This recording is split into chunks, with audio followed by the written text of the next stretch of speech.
Month, a fire at the Novelis aluminum plant in Scriba damaged a large portion of the factory. According to the Oswego County Fire Coordinator, 26 departments responded to the overnight fire, remaining on scene for almost 12 hours. Nobody was hurt. Production is halted until further notice as the fire caused interior damage and a partial collapse of the roof. The plant's hot mill, where aluminum sheet is made, is expected to be back in operation early next year.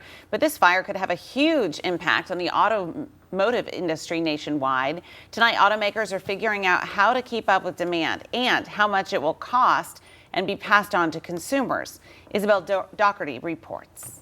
A fire at the Novelis aluminum plant is already affecting the auto industry. Now, that plant supplied aluminum for main automakers such as Ford and Toyota, and that could make production costs rise in the next few months.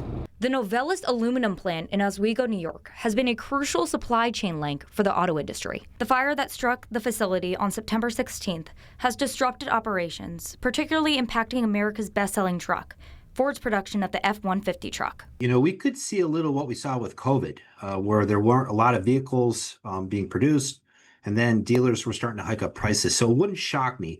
The big thing is the F-150 truck, right? So that's the #1 selling vehicle in the United States. So they're talking about 20% less F-150 trucks will be produced in 2026, which is just crazy. While Ford has yet to announce company-wide increases, the combination of supply shortages and rising material costs may force the automaker to reassess its pricing strategy in the coming months. And if you don't have vehicles, then customers are going to go someplace else. So that could impact their overall market share. So, you know, Ford might be careful, might work with their dealer network and say, hey, look, maybe it's not the right time to increase prices. Novelis is Oswego County's largest employer, with more than 1,100 workers on staff. Right now, those people still have jobs, like Dick O'Brien and many of his close friends. And they're getting paid, even though the building burned out, you know, the roof burned off, and that was nice.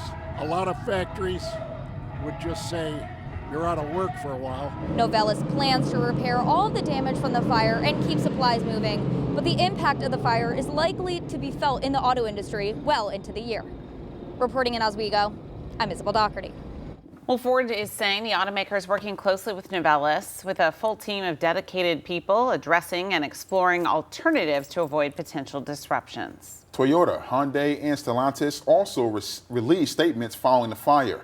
A Toyota spokesperson says the company is working with alternate suppliers. Stellantis says it's working to mitigate the potential impact from the fire. And Hyundai says there will be no immediate impact to its production.